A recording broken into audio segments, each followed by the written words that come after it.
no one sounded quite like Motorhead. Fast, raucous, and very, very loud.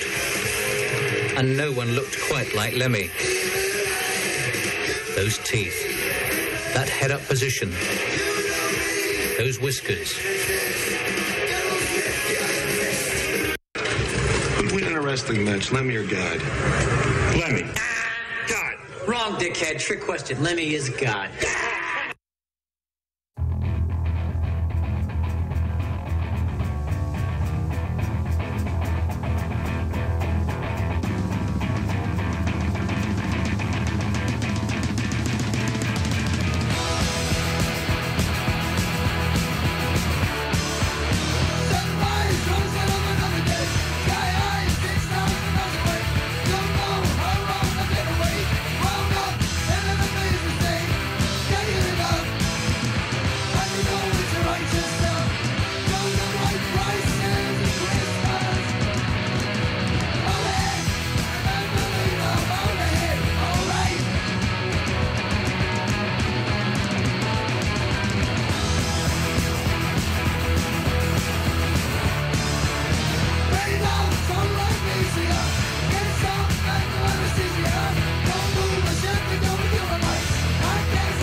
Drugs make you feel better, and as long as they do, people will want them. And as long as people want them, somebody somewhere is going to show up with them. Yeah. Right? So there's no point saying just say fucking no and all of that stuff. That just doesn't work, you know.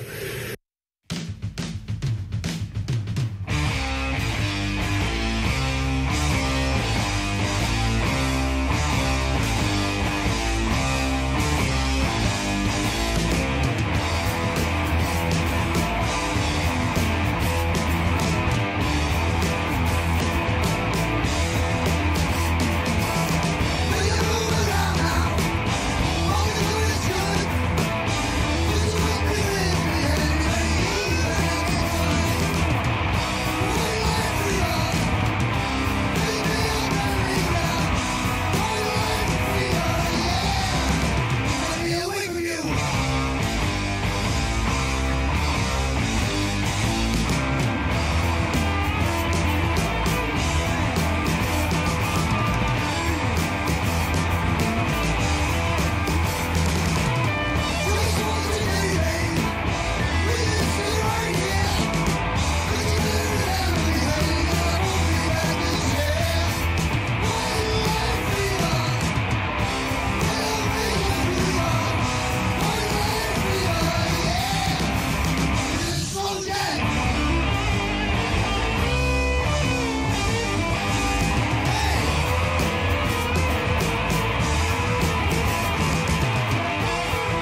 to mix it up, but people don't. People are very partisan, you know. People are very narrow-minded, as a rule. I remember there was this kid with hair out here, spikes, at a gig in Newcastle, and there was a ring around him of a foot with nobody in it. You know, he was all standing there on his own. And I said, you want to go and shake that fucking guy's hand, you know? Because it took a lot of guts for him to come in here tonight. This was the early days of punk, you know. And they got together with him after that. It was good, you know.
If I have to die and be on my deathbed regretting decisions I made, I'm not interested in that, man. I want to die there completely satisfied that I did the best I could. You know what I mean?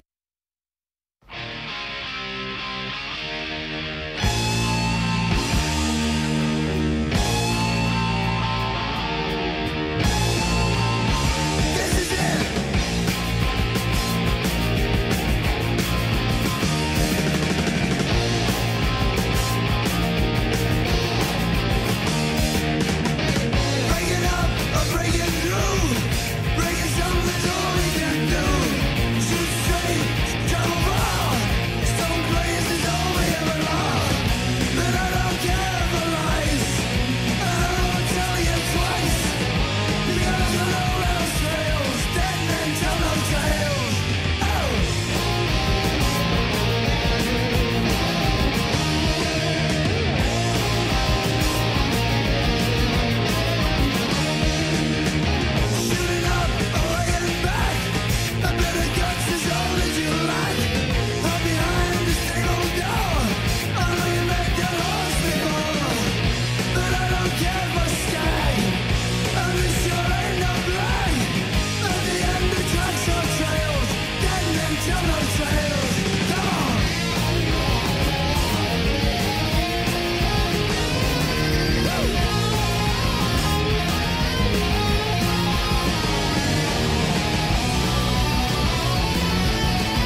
songs you are about to hear are intended for mature listening audiences only.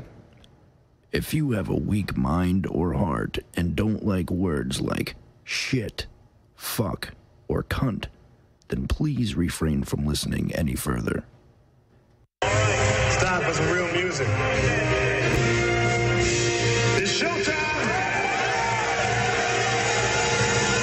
We have seen imitators. We've also seen duplicators. But now, it's time for the originators. Los Angeles and the rest of the world, many have tried to replicate. Many have tried to duplicate. But there is only one true, real, subversive underground radio show. You are listening to the very Manic Jimmy Cabs show. I am your host, Jimmy Cabs, broadcasting live here from beautiful downtown, gentrified Los Angeles. I got to tell you, wow, where to begin? The last 24 hours has been very, very depressing, not only with the news that Ian Fraser Killmeister has finally passed away, but it's the end of an era, and it really just signifies that the true warriors of rock and roll are really coming to an end. Wow. Just the fact that the indestructible Lemmy of Motorhead is no more is just, it's really tragic. I don't know what more to say other than, even though we were expecting this, the man really just signified, true outlawism, true rebellious nature. And when you think of death and Lemmy, it just doesn't go hand in hand. And where do we go from here, people? I mean, really, like, who else is going to fill in those shoes? Nobody. I mean, as it is, where we stand present day with so-called aggressive, raw, real, dangerous music, I don't see this whole, I don't see this movement really being pushed any further than what it has. Last week we had Scott Carlson here from Repulsion, and we were talking about how we were really living in the heyday of rock and roll or heavy metal or extreme music or what have you. And it's just really sad to see these iconic figures succumb to mortality, So with that, I guess we just try to persevere and move forward. All right.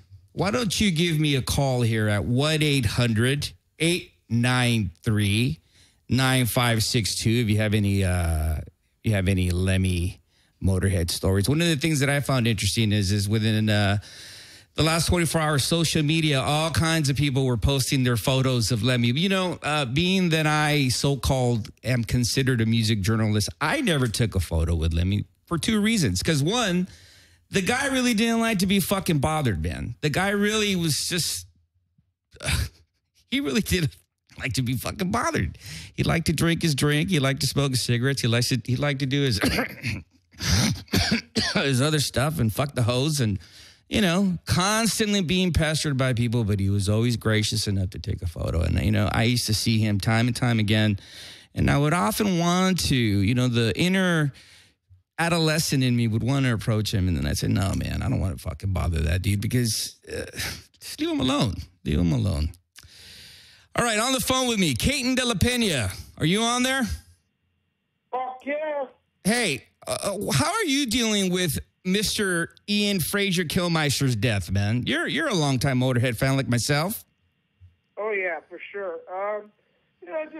I think it's kind of a weird time for anybody that's been into the band for decades, because you feel kind of like he was the dude that you looked at like he was invincible, like you said, but also it made you feel invincible, So now you kind of like the mortality thing kicks in more for anybody that's been living this kind of a lifestyle for the last 30-plus years or more. And so I think everybody's pretty much in shock. And I think for me, I think the thing that makes me feel a little bit better is just obviously I like to drink, but I just got a big bottle of Jack Daniels and been drinking that. And it's been fun, reflecting on his career and listening to the music and looking at pictures and stuff. And even just, like you said, the internet's been kind of crazy. But I just kind of went on there and went on YouTube and watched a lot of Motorhead footage since yesterday when I found out at 4 o'clock, One of the things that I want to comment on, and you're going to relate to this because we talked about this in our private conversations, where do we go from here now, man? I mean, the real deal rock and roll outlaws are almost extinct, Where do we go from here? Well, there's really nobody to mention. That's what's crazy about right? it. Like, there's a lot of people running around trying to do what he did, but that's going to take many, many years and a lot of hard living to even come close. But I mean, even when you think about him dying, he lived a life probably 20 times the life that most wild rock stars live. There's like you said, there's nobody that could replace him. Nobody's gonna replace him. So I don't know. I mean, I'll be honest with you.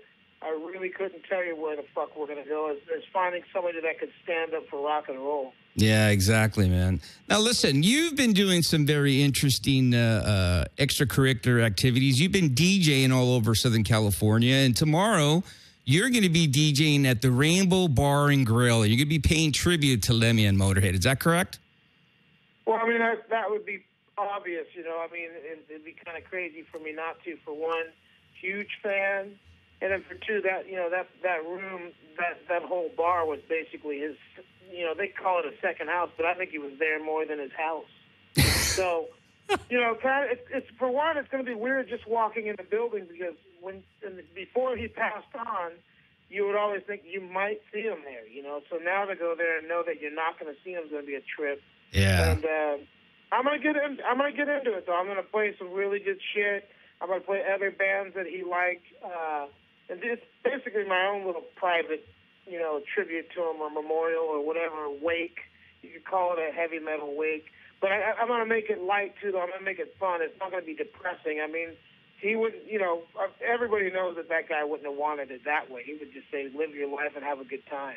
Yeah, absolutely. I mean, he was the epitome of that. He literally lived his life till the end the way he wanted, Well, it's pretty amazing that he actually really did it that way. Like, even though it's sad that, he got, what was going on with him near the end, but that dude really did play music till the end.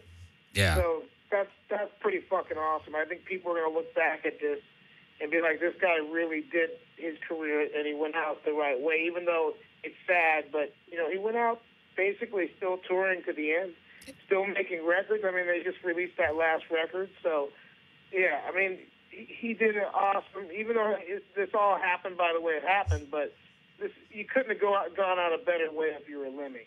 And he really, talk about really setting the bar high. And these musicians that they cry when they're on tour and they fucking bitch and moan about fucking, their voice or, what have you. This guy was out there literally on the verge of death and he still toured, man. Yeah, I mean, I even saw some footage last night where he's actually, trying to do a show and he shouldn't even be up there. You could tell that he shouldn't even have been up there. That he was even standing was amazing. And they did the first song, and they had to stop during the first song. He went off. Somehow he got the energy to come back on with a cane just to tell everybody he was sorry he couldn't do the show, which is amazing. Incredible. So, I mean, I even have more respect for him now. I mean, he seriously looked like a soldier that had been shot 1,000 times and kept going just to come back out and tell these kids that he was sorry he couldn't do the show. Yeah. So, yeah, I mean, you got a bunch of people are going to act a certain way because of this. But, I mean, the real Motorhead fans, the people that really dug what he was about and what he did and bought the early records. And some fans bought from the early records even up until now. So those real fans are going to be the ones that are really affected by it. But I think at the same time, they all know that he lived an awesome, incredible life, Here's the deal, though. I think it's important to mention because, we are at that age now where we're technically adults. That doesn't mean, kids, for all of you to start slamming Jack Daniels and smoking fucking Marlboro Reds and snorting all kinds of different shit. I mean, the guy lived his life the way he wanted to, and obviously he wasn't endorsing that lifestyle. He just did his own thing. So, let's be a little bright there. You know what I mean? I heard that yesterday, the Rainbow, they sold out of Jack and Cokes. Is that true?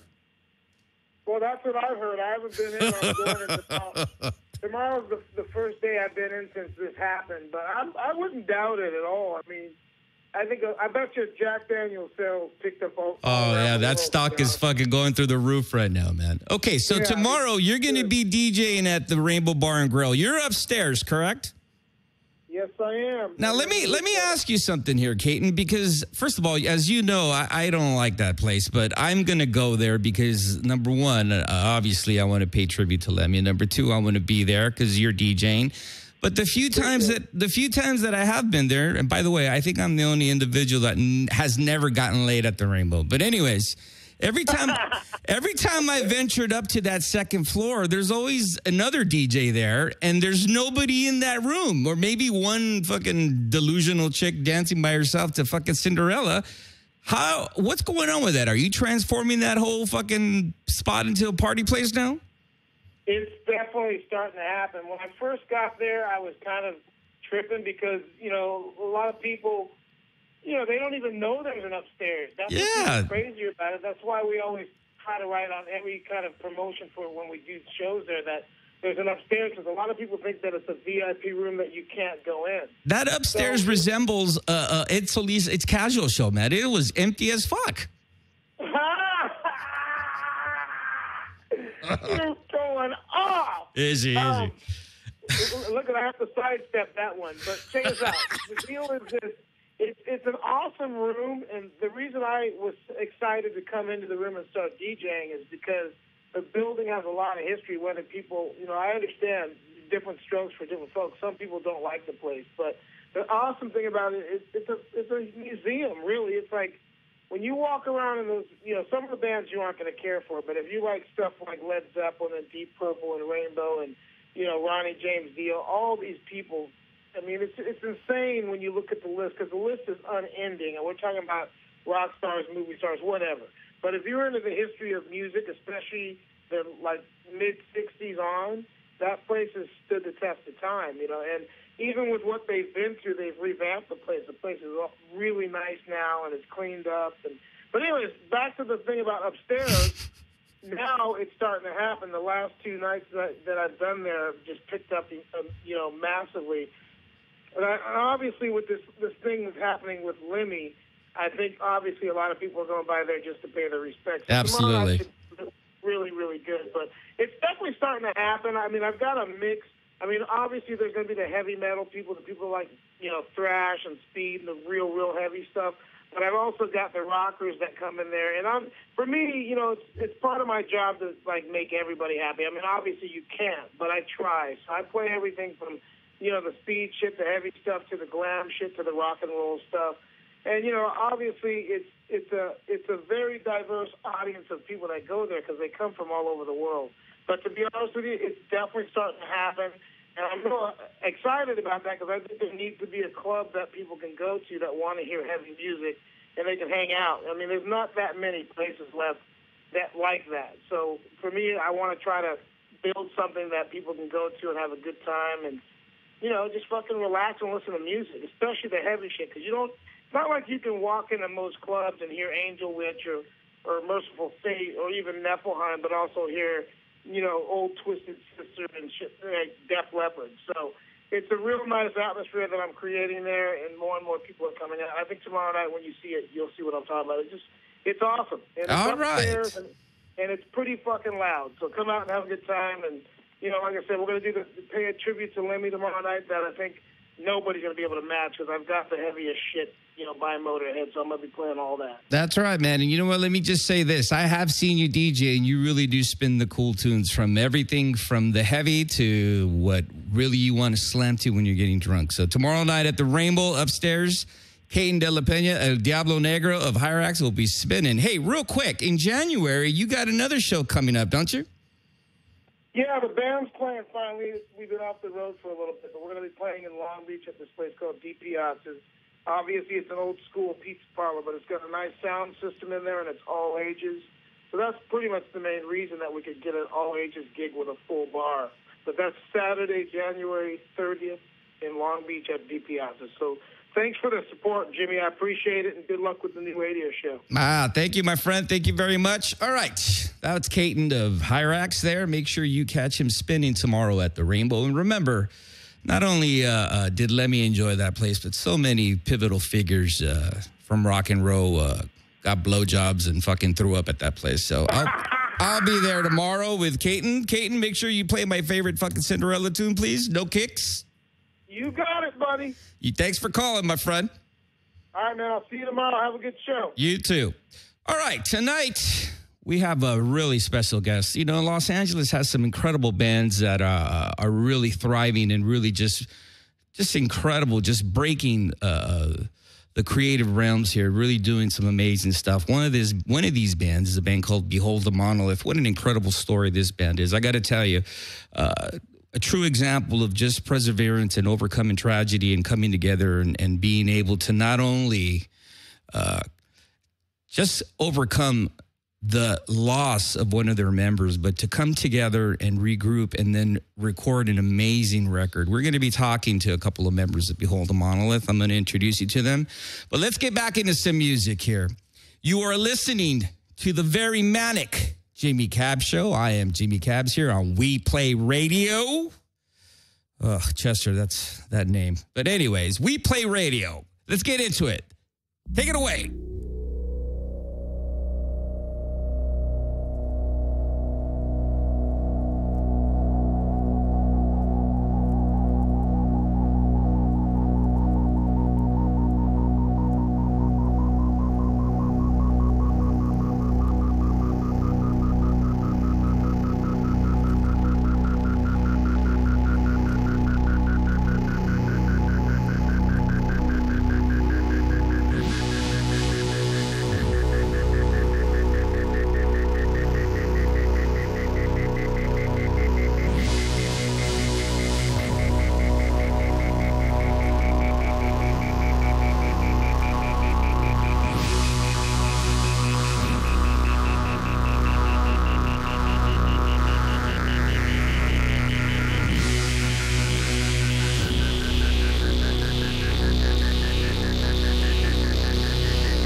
And now, here with an unlimited supply of misinformation is Mr. Know-It-All. All right. I'm a speed freak. Well, actually, I'm not a speed freak, but... Me either. Still, till this day. It's been a pretty heavy week, Cabs. Right? Heavy. I mean... Heavy. Oh, by the way, let me introduce my co-host for tonight, Lost Johnny. Welcome back. I'm back. It's good to be back. Thank you very much. How do you like the new studios at We Play Radio? WePlayRadio.com, man. It's where all the heavy shit happens, We Play man. Radio. Hi, We Play Radio. No love. We got all nothing but the love. So here we are. How are you dealing with Lemmy's death? You know, honestly, I'm absorbing it all. And as a fan of Motorhead, as we are here, you know, it's pretty heavy, man. But at the same time, we have to really celebrate the effort that he's put in to the last, 50 years of rock and roll? Listen, I don't want to sound disrespectful, okay? But one of the questions that I have that will never be answered is, that guy tweaked for a fucking dude for over 50 years. Again, 60 years. That guy has lived a life that, as far as I'm concerned, you were concerned, everyone in this room, in this building, on this block is concerned, has lived a life that will never come close. Come close. I want to emphasize that. Come close to what the life Lemmy has lived. How has he kept his teeth all this time? Well, that's nothing to be said about British dentistry, but, you know, that's something to be said about the man's constitutionalist, whatever. Again, the fact that he made it this far is a fact of a miracle. Right. So, I mean, 70 years in regards to a rock and roll lifestyle, that's already like twice as long as, again, the fact that Keith Richards himself had to said, I have to chill. Whereas Lemmy said, fuck that. I'm going to keep going, and out like a light bulb. But here, this He's is out. Lost Johnny. This is something that's going to keep me up late at night. It's going to be hard for me to deal with. Okay, yeah, Lemmy really lived the red line. To the but fucking yet, T. Bob Eubanks is fucking alive and healthy as fuck. Right? Yeah, you know, hey, man, you can't win them all. Again, Bob Eubanks, he's taking the long ball. Lemmy lived in the green from day one. Yeah. What an incredible life. What did we hear starting from the top? We've been doing a nice little tribute there. What did we hear man. from the top? We started with the song Motorhead, called Motorhead, from the band Motorhead. Yep. And then we heard White Line Fever. Yeah. Oh, yeah. From the band Motorhead, the same record. Decades. Oh, my God. The first Motorhead record, it is absolutely mandatory listening. If you call yourself a heavy music fan or just a rock and roll fan, that is absolutely mandatory listening between your ears. After that, we heard Iron Fist. Again, some little band called Metallica heard that song like, I think we should start a band. After hearing that song, again, from the first record, Motorhead. After that, we heard Dead Men Tell No Tales, one of my personal favorite songs from this record, Bomber. Hello, dude, that shit is boom. And then after that, we heard Ufo Mama from Italia with the song Sommomium from the record Ecate. Very well done there. Thank you very much. I learned my Italiano. And then after that, we heard Bolzer with the song CMF from the record Aurora EP. And then after that, we heard, obviously, Speed Freak from the record Iron Fist from the band Motorhead. Jesus Christ, if you don't know a third of these songs that are on this playlist, go home, get to Amiibo or wherever your local rec store is and get this shit between your ears. Oh, trust me, now. the Motorhead units are moving right now. Merchandising, right now there's some slave camps out in fucking Mexico and fucking Taiwan printing up merchandise, Motorhead merchandise. Trust me. Again, one of the best things I ever heard was one of the best business models is if you die, your records will sell. Yeah, they're going to sell. I mean, that's the whole thing. I mean, you and I have our particular Lemmy stories, and indulge me for a second. I interviewed Lemmy many years ago for the fanzine I was writing for many years ago, and great, another one. Super cool, super, just intelligent and I got blown off. And I'll be quick about it. And I asked him about how he used to hang out with Ian Stewart, who was the singer for the White Power Skinner band called Screwdriver, spelled with this K. And I was like, hey, man, what's up with hanging out with... He's like, I used to hang out with Ian, and he was a cute guy, and we used to hang out, and, we had a good time, and that was a good thing. And so I'm like, wow, you hung out with Ian Stewart, like the gnarliest White Power Skinhead guy, and you were bros with him. And he's like, yeah, man, I just hung out with him, and he was a good, cool guy. I just, hung out with him, and we had a couple of beers afterwards, and we hung out afterwards. So that's how I was able to catch his attention. But at the end of the day, I did have a very brief interaction with Lemmy, and that's something that I can take with me.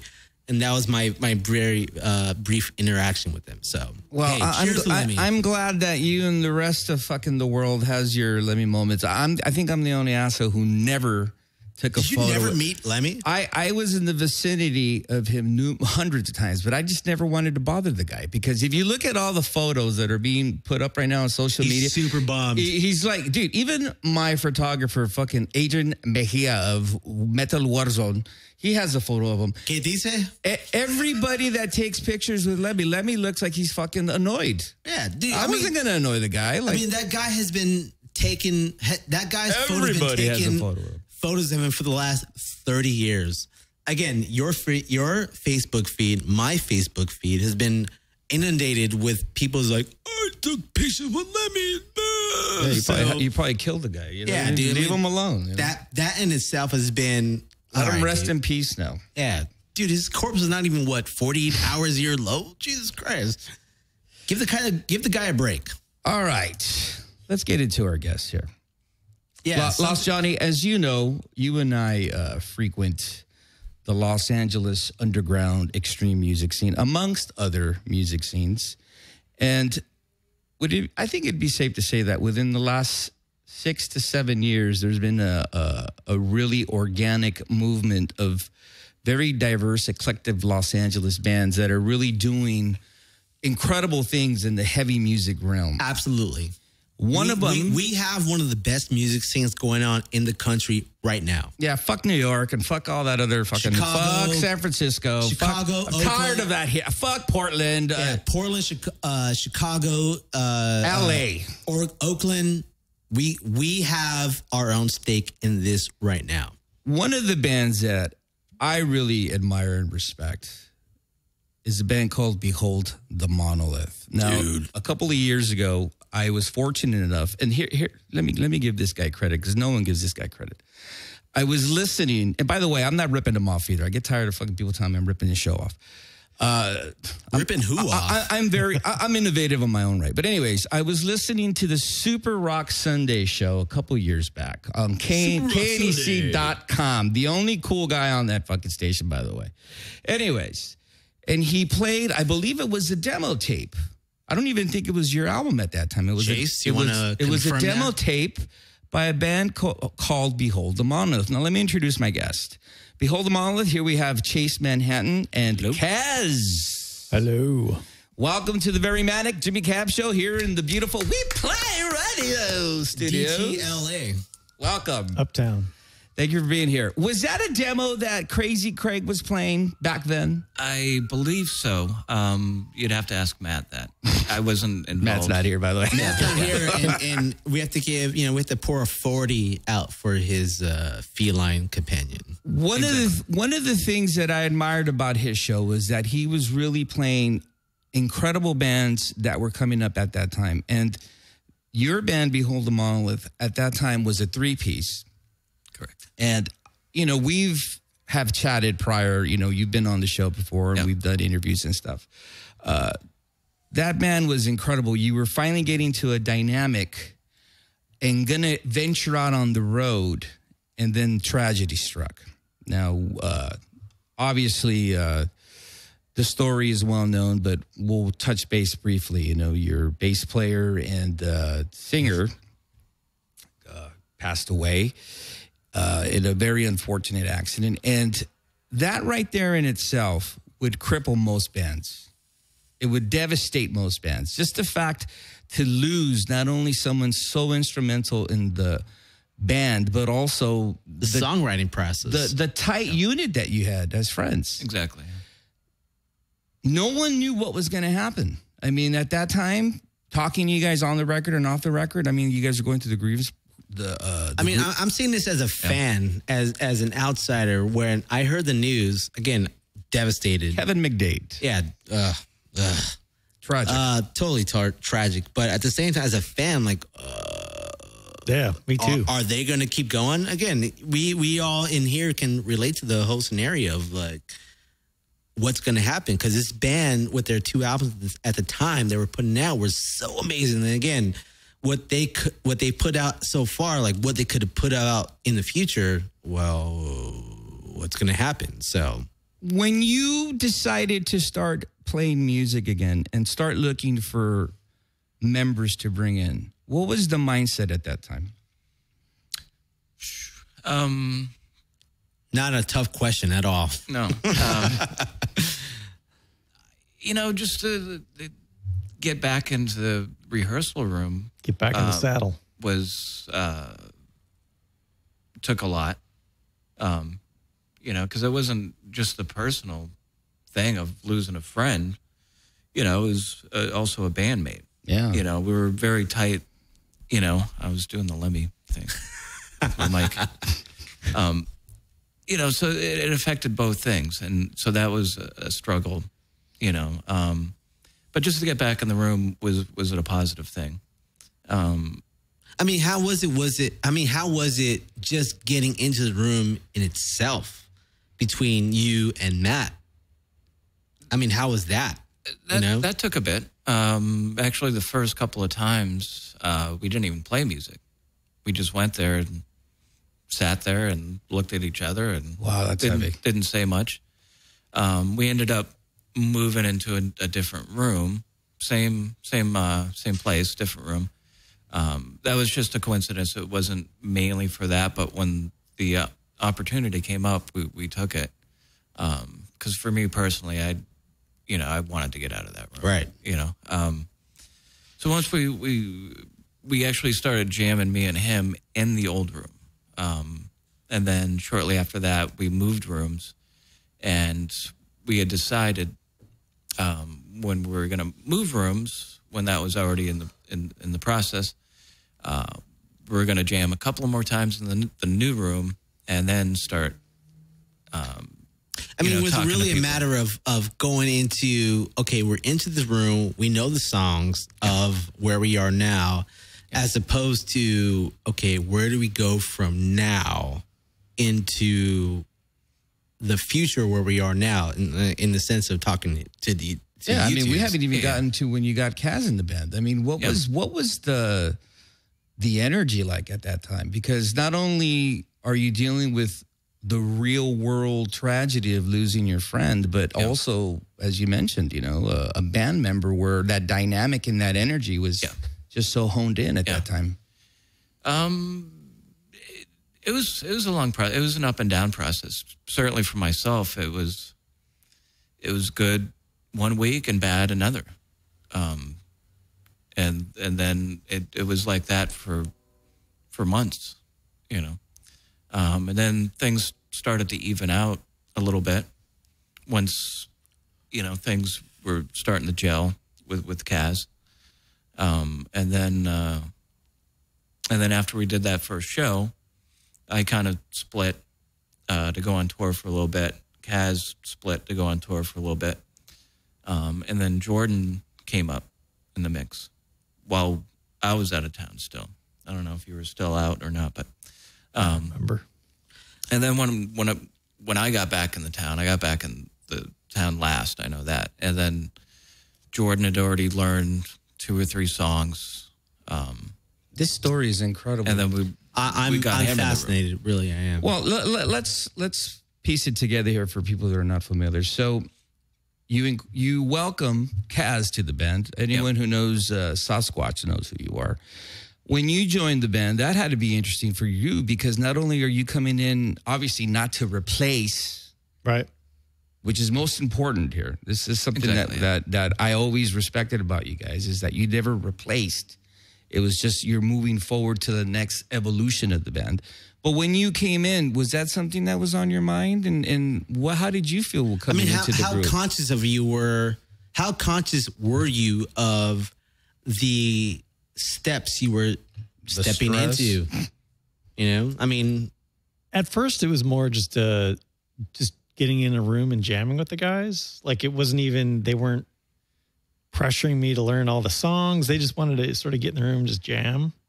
But you could tell, you know, as a fan as well, there were certain items of Kevin still in the room, you know, like his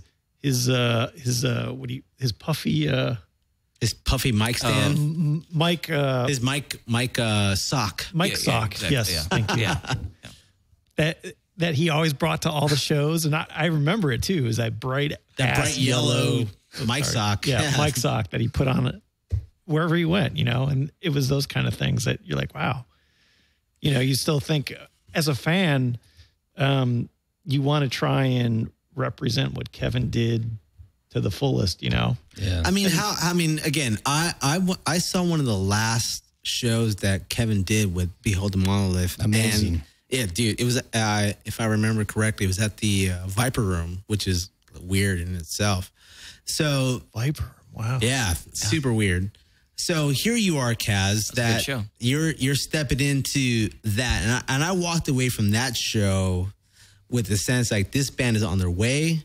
There are, I've seen them go from A, B to C. And now, again, unfortunately, this scenario happens. And now you have to step into, where do you feel that you can feel confident and in taking Behold the Monolith into D, E, and F. You know what I mean? For me, it wasn't even confidence. I guess it was because I knew both the guys. I knew Chase and Matt more than I knew Kevin, actually. So stepping in, it was just, again, it was that sort of getting together and jamming in the room. Organic. It was Super very organic. just super laid back. It wasn't, super intense by any means. And for me, it was more of a challenge because what Kevin does on bass, he's very Lemmy-esque, and in my style is a little more laid back. So trying to come up to that sort of intensity that Kevin had, it was something that I sort of wanted to learn, if nothing else, like teach myself how to play with a pick like he played with a pick. Things that I had done before, I hadn't played in a metal band that was semi-technical in certain aspects since high school. So, the question would go from Jay to Chase, where how did you feel? Again, going with Chase field, how did you feel when he came into the room? It was different. Like I said, at first it was the first couple of times. It was different. Just to look up or to the side of the room where Kevin usually was strange, especially playing the songs. But at the same time, we didn't want somebody that sounded like him or, we just didn't. You didn't want the carbon copy. No. And I usually don't like seeing bands when they replace members that are really similar. Because I would want anybody to do their own thing. We're both gingers. So then that was something that you guys were very conscious from the beginning. Was you didn't want to restrict the new members. You wanted them to absolutely adapt and grow freely, so to speak. Yeah. This is very interesting because you released this year Architects of the Void. And this record not only is very powerful, but it really encompasses so many human emotions and elements in this record. When you listen to this record, you really feel the trials and tribulations of that grieving process, and then also the confidence and the strength of when you started writing. So why don't we listen to some tracks off this great record, and then we're going to talk about Roadburn 2016. Nice. That's interesting. Sick. Chester, take it away.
All right. What you just heard there was a band from Los Angeles, California, Homebred. Behold the Monolith. Lost Johnny, what did we hear?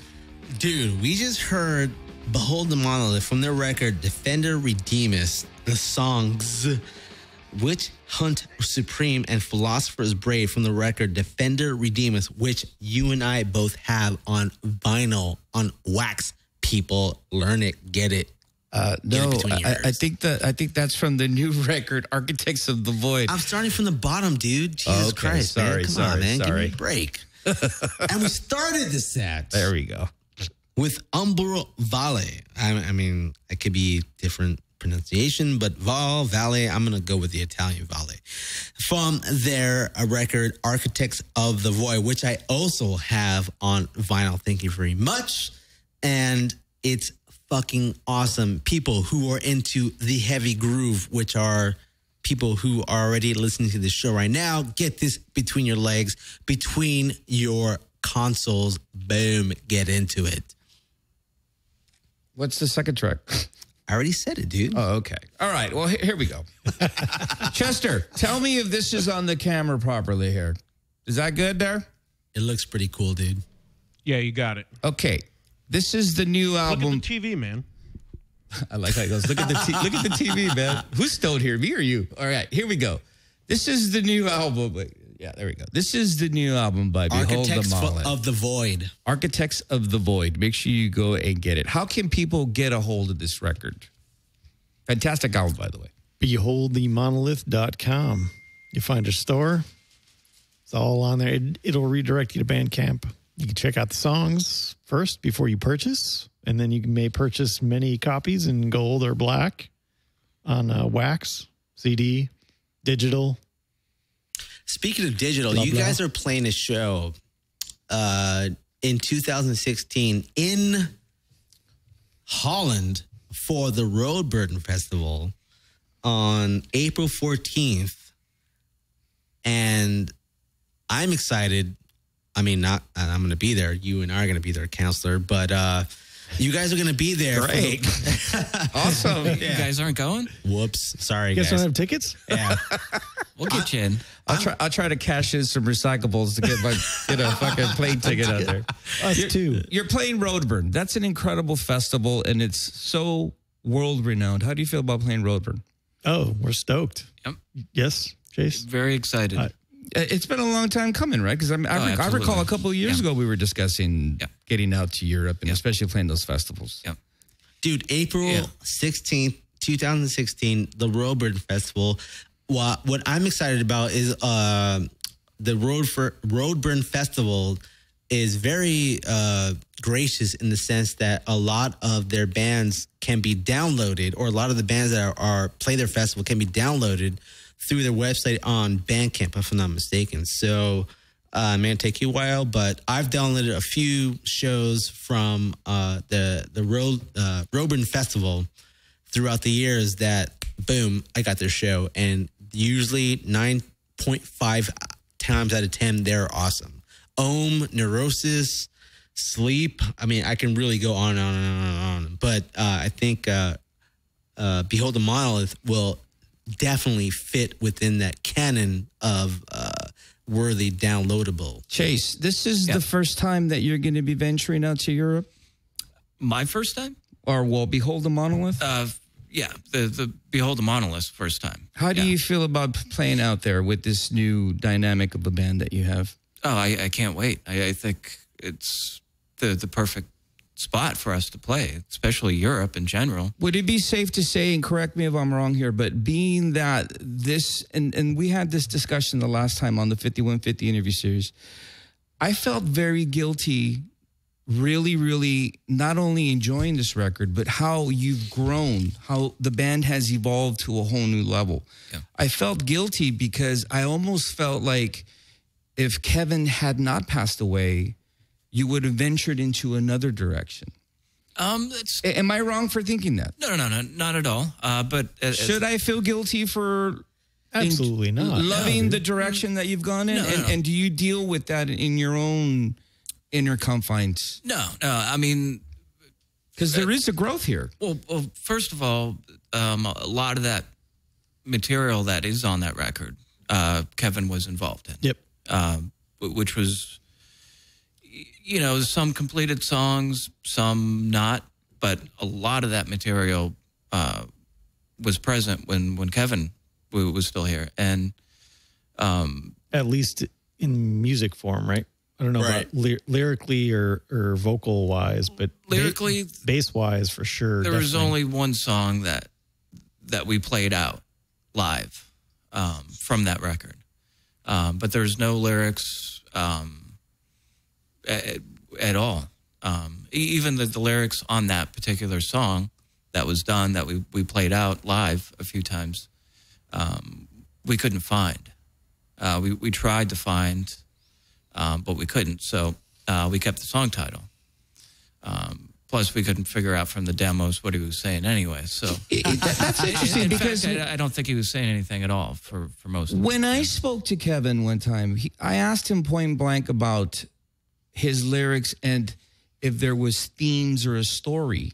And he told me on and off the record that he did have a theme or a story. Now, be that as it may, now you're regrouping with new members. How does that come into play when you're writing the material? Because here's a guy who had it all in his head. Yeah. And it was his. Yeah. Well, I mean, it's different. I mean, we,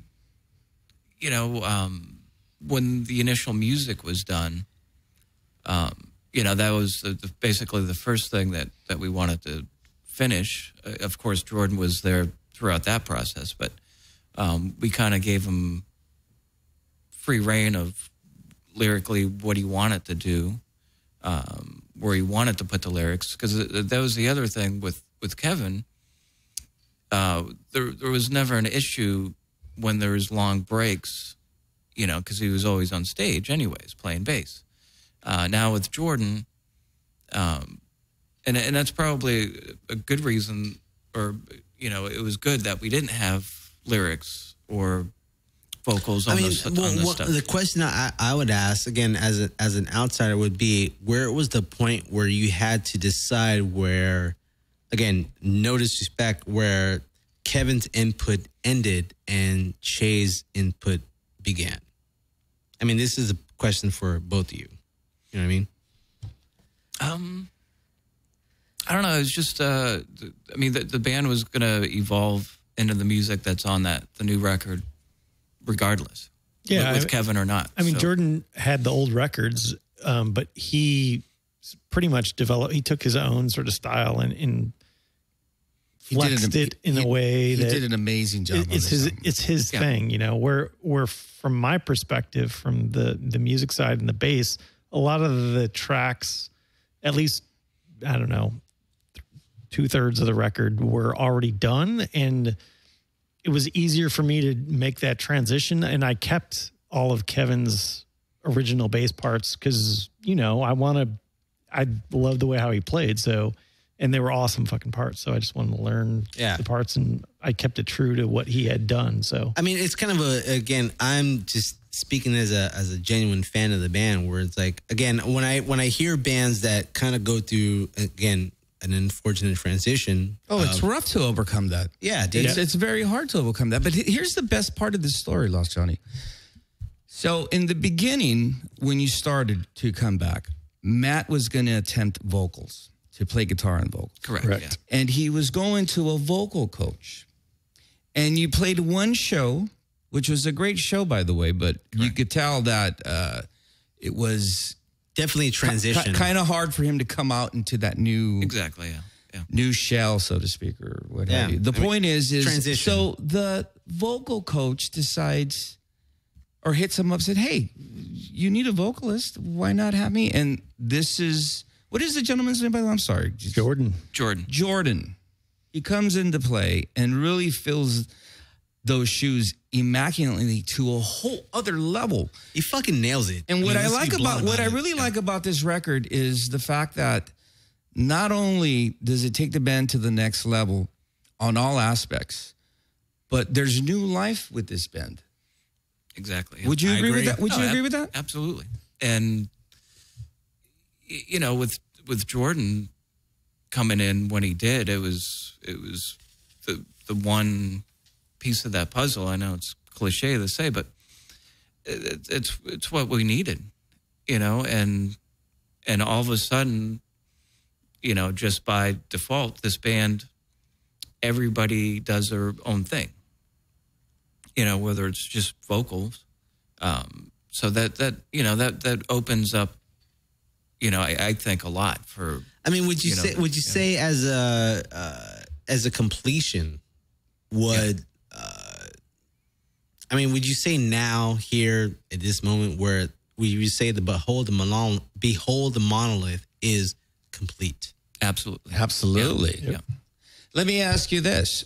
Now that you are a tight unit and you have each individual member coming in and bringing their talents and their whole energy into this project, where do you see yourself going now musically? Because this record really, as I mentioned before, captures not only that inner struggle and the grieving and the anger and the pain, but it also takes it to a whole other level. Where do you see yourselves going now creatively? Well, I mean, it's no talk question there, Cabs. Would you like another beverage to help you with that answer? Crap. well, Where are we going? Not as stupid as I look. We're just trying to promote this record. We haven't even thought about new stuff yet. it's definitely a dark record, and It's a very dark record, but it's a great record in itself because it captures, as I mentioned, all those. I mean, it kind of falls into the canon of records in the past. I mean, I can think of a million records that deal with the loss of a companion, how that may be, where it's just like, okay, we're at a loss. This is how we're going to deal with it in an artistic, filter. And here we are now. And I think that Behold the Monolith have done that with this record, where they've come with the record where they're like, okay, we've dealt with this. We're able to manifest it through this art. And, well, I mean, for lack of a better phrase, here we are, you know? And you're playing Roadburn.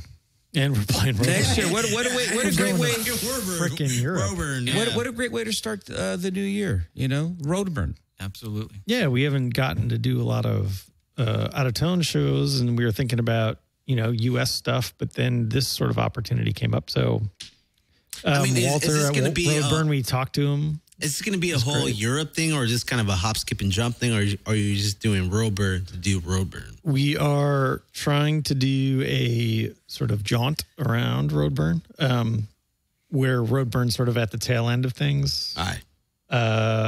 Still in the booking, planning phases, I guess. If embryonic stage. Yes. And we do have some dates, but the whole thing's not put together yet. We're looking at 3 weeks, optimistically, but we'll see how that goes. I mean, I'm speaking to someone who's been to Europe a couple of times, and just the fact that I know, again, one, as a fan of the band Behold the Monolith, and someone who's been through the Europe rungs, that, dude, you guys are going to be so well received, so embraced by the European audience. I mean, anything less than a stellar audience. I mean, yeah, you're not going to be playing to, 100 million. Not only that, Lost Johnny, but I mean, look what's going on here locally. I mean, have you noticed that the attractive female ratio has increased as well at your shows? Duh. Has it? Oh yeah. Have you noticed I've been combing my hair at your gigs? All right. Cabs, you've trimmed your beard. Trimming my nose hairs and everything. Are we at like 10% now? We're at a very sexy 25%. 25%? The Behold the Monolith guys were very gracious to bring us some swag here at We Play Radio, the very Manic Jimmy Cab show. We got some swag to give away. Yeah, dude, if you want to call us at 1-800-893-9562. That is Tony, please don't call us. Yeah, don't call us, dude. We already know who you banged. 1-800-893-9562. Give us a call, man. Ask these fine gentlemen what you want to hear, man. Chester, play us out with another song, please, from Behold the Monolith.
lies and your eternal tricks begin to make me sick.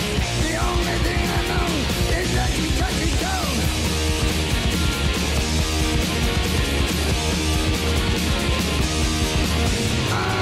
Don't you panic, babe.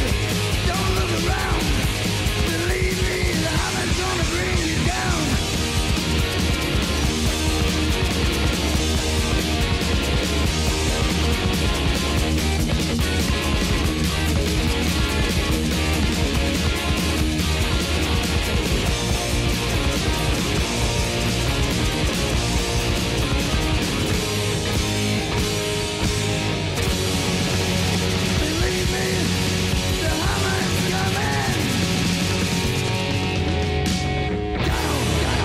As soon as we... All right. The hammer is coming down. Lost Johnny, what did we hear? Oh, man. We heard our guest here.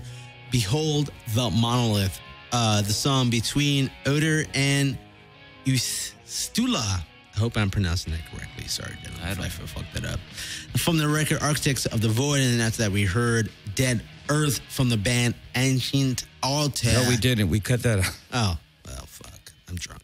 Fuck off. And then we heard The Hammer from Motorhead, from the record Ace of Spades. And now here we are. All right. Real quick, let me just mention tonight at Footsie's, those amazing, real deal, all vinyl DJs are going to be spinning nothing but Motorhead tonight. Heavy Tuesday. Get on that if you live here in Los Angeles. That's right. Get out to Footsie's Bar. And let's not forget to mention, because if not, he'll tag me tomorrow on fucking Facebook.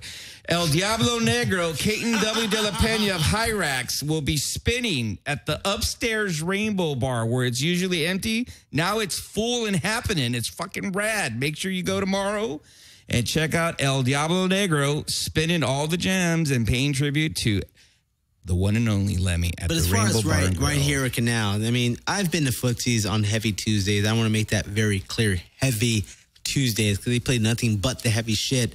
You know that Scott Carlson of Repulsion, Cathedral fame, etc., and Tom Neely of Tom and Henry fame, and Jay Bennett of Isaac Gemini. Amazing all vinyl DJs spinning at Footsies. All vinyl. They play nothing but the heavy shit.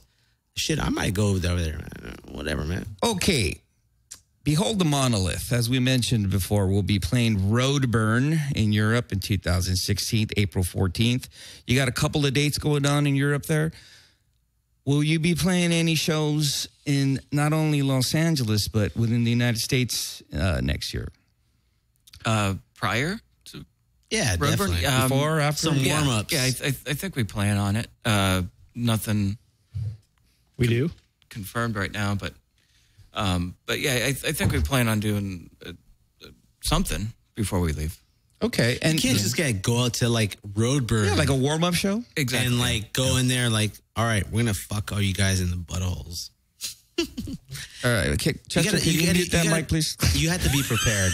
That's my point. You have to be prepared. Let me ask you this: how are you guys taking Lemmy's death? I mean, I'm with Chase. You know, the gazillion other people. I mean, it's a sad thing. You know, I mean, he was definitely one of the last, if not the last, most genuine. Doesn't it make honest, you feel like we're like people. at the tail end of like real rock and roll outlawism? We are definitely at the very end. Right? I mean, when the fact that Lemmy has gone, when Marilyn Manson goes. Marilyn Manson? I'm Chester, cut this guy's mic off. No, Marilyn, who? Fuck off. I'm just saying. Again, when that guy goes, that is the last of the genuine rock stars that will be gone. I mean, are you going to put your money on the guy from fucking Coldplay? Get out of here. Let me ask you this. When you think of music and where we're at right now, doesn't it feel like we're at like the tail end of like the real deal? And what I mean by the real deal are like the innovators, the ones that really kind of inspired you to be where you're at? Yeah, I mean, I mean, it's certainly our generation, that it's going to happen, I mean, it goes into the bigger question. What inspired both of you to say, I'm going to pick up an instrument, I'm going to learn this, and I want to be that guy on the stage? Chicks. Lemmy was there. As far as bass playing, I know for me, I play Rick because of Lemmy, Cliff Burton. A lot of the legends that are no longer around. Chris Squire, even though Drama rules. Drama is not that great, dude. Sorry. I mean, heavy metal is no stranger to histrionics, but yeah, I mean, when you say those guys were like, you heard the tapes or whatever, we dropped everything and said, like, I want to be that guy. Right. And the arena bands you just don't see anymore, even in the 90s. Like, I'm a huge Soundgarden fan, and that's probably the last, sort of arena band that I can think of that, today can still do that, sort of put on that performance and pull it off. I think to some degree. I think we're in a strange transition period here because, I mean, just look at this genre of music that we belong to now, that you play. It's become immensely popular within the last couple of years, and there's like this weird transition where you have these type of musical figures that pass on, and there's this resurgence going on, but this you don't really feel confident in the future because once these figures go, who fills them? No one. It's a very hard connection. Who holds the flag? Yeah, it's a hard connection to really say, well, Lemmy introduced me to this heavy metal thing versus where, there's a pretty significant age difference between Lemmy versus where I'm kind of the same age as the guys from Behold the Monolith here. So where I can say that, well, Lemmy introduced me to the heavy aspect of playing bass or just playing an instrument in a certain way versus where, like, well, this is where I want to start a band. So, well, and the industry's changed too. I mean, you have to look at that aspect of it. At some point, I'm sure, the guys in Motorhead had some backing where they can do what they do, where us, we have to work full-time jobs and we're not going to get the sort of the backing to keep going. The way how things are distributed nowadays, music's distributed. It's a challenge to some degree. I'm glad you brought that up because it takes really a lot of obviously dedication and motivation, but also to deal with the climate that we're at today. I mean, that dude, whole I can say that this whole with confidence, era. It's difficult. Yeah, that whole era difficult. of big labels is gone. Yep. And I mean, to really put your money where your mouth is and put out your own music. But at the same time, don't you feel that it's kind of freeing and yeah, totally. Yeah. I mean, you have control over what you can do. Now, as a matter of making money off of that, I don't know how plausible it is or, how realistic it is. And Lemmy was the first guy to, if you read some interviews, he's like, don't ask me for advice today. He's like, I grew up in a different climate, as far as selling music. He's like, today it's a different story. And I don't think anybody has the answer yet, but we're going to keep on trying. It's tough. I mean, it's one thing to take advice from someone who knows what's up, but it's another thing to actually apply it into the present tense. All right. Let's remind everybody here. The new record is called Architects of the Void. How can people get a hold of this album again? BeholdTheMonolith.com. Check out the store. You will be playing Roadburn April 14th. How can people get tickets for that? If they want to venture out there. Has it sold out yet? It may have been sold out. I don't know if there's multiple one-day tickets left. But roadburn.com. Yep. Okay. And you might be playing some dates before or after? Definitely after. Before is going to be tough. I may be on the road.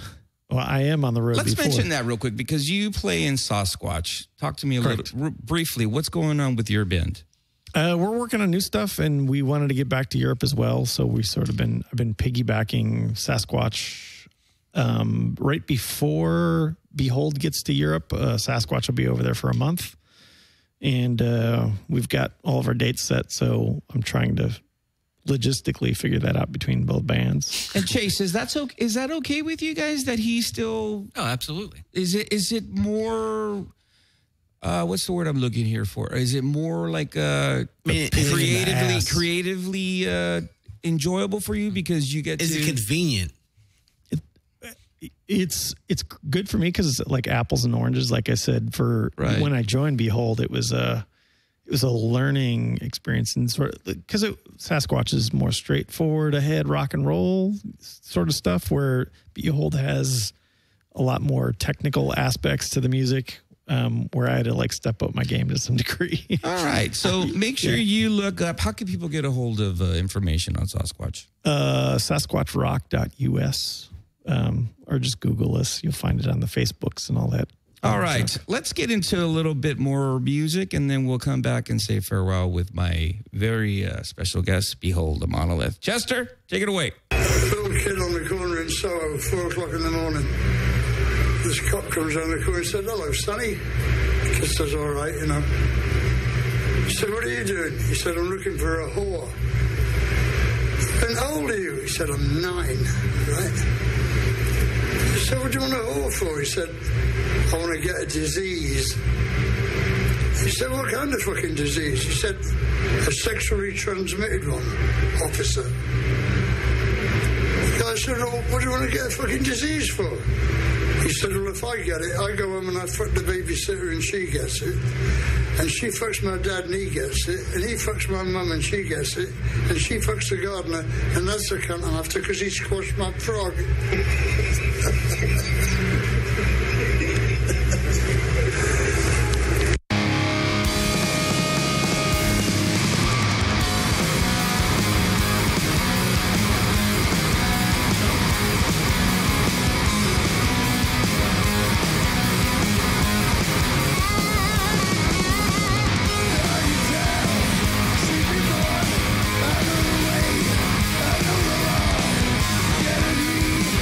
Get away.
old school, you know. Kelly Johnson, I had a little scene with him, I had a little scene with the bass player too.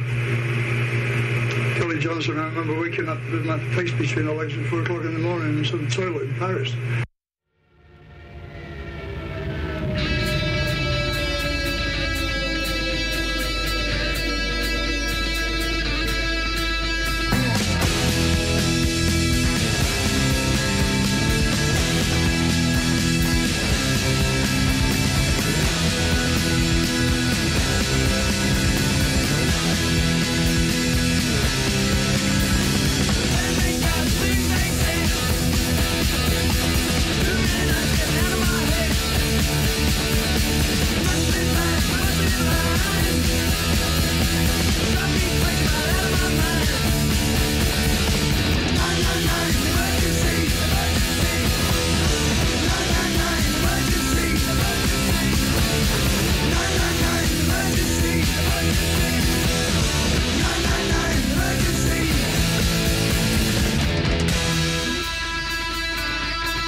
She used to ring me up at the hotel and say, can I come over and jump you? And the night bird jumped, she used to stay jumped, I tell you, she had muscles like steel wires.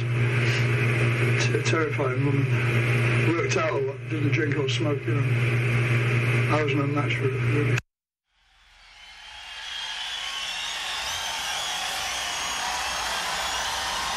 Well, you don't get enough. It's called sex jumping.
forth into the night. Give flesh his heart. Eat you into his blood. Give his fire to your clothes. Your thing grows and grows and grows. Sex horns erupt out of the sky. Fill with orgasm until the time. Squirting flesh, you beg for more. You live for sex. There is no more.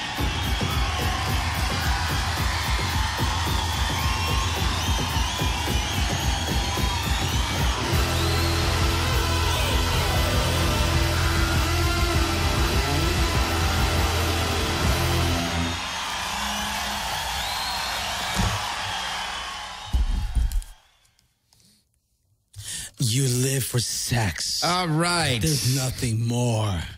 Johnny, what did we hear there? We just heard Sex Junkie from the Plasmatics from their record Beyond the Valley of 1984. One of my personal favorite punk rock records from, I think the record was called Mental Priestess. Before that, we heard Girl School covering a song by Motorhead, Emergency. Dude, if you don't know Emergency, fuck out of this fucking room right here, man.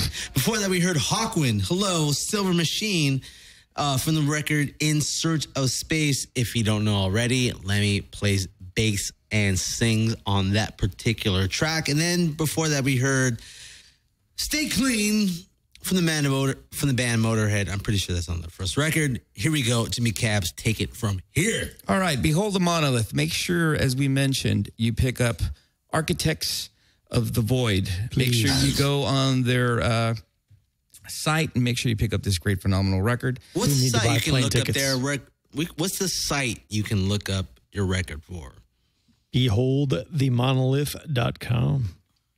April. Simple and easy. April 14, 2016, Behold the Monolith will be playing Roadburn. Super jealous. And hopefully in 2016, you'll be playing a couple of shows locally. And Oh, definitely. And hopefully also throughout the States. Probably on the way back. Yep. Yes. All right. And then U.S. beyond that. I want to thank my guests, Chase and Kaz, for being here, joining us here at the We Play Radio Studios. We Play Studios. Thanks for having us. Thank you. 1-800-893-9562. That is 1-800-893-9562.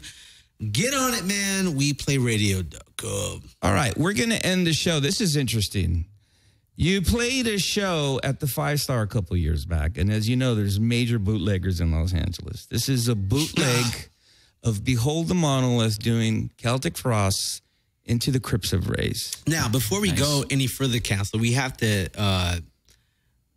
make clear that Kevin. Kevin. Yes, Kevin. Kevin played. Kevin sings on this. No, not only that, but the guitar player, Matt plays in a band with Menno from That's for another day, Los Angeles. When they play some Venom songs, and just to kind of keep that, We'll touch base on that on another day. I want to thank you all for listening. Real quick, make sure you pick up Bulldozer Magazine, www.bulldozermag.com. Again, make sure you pick up the new Behold the Monolith record, Architects of the Void, and let's end it with some Behold the Monolith doing Celtic Frost. Thank you for listening. See ya. Happy New Year.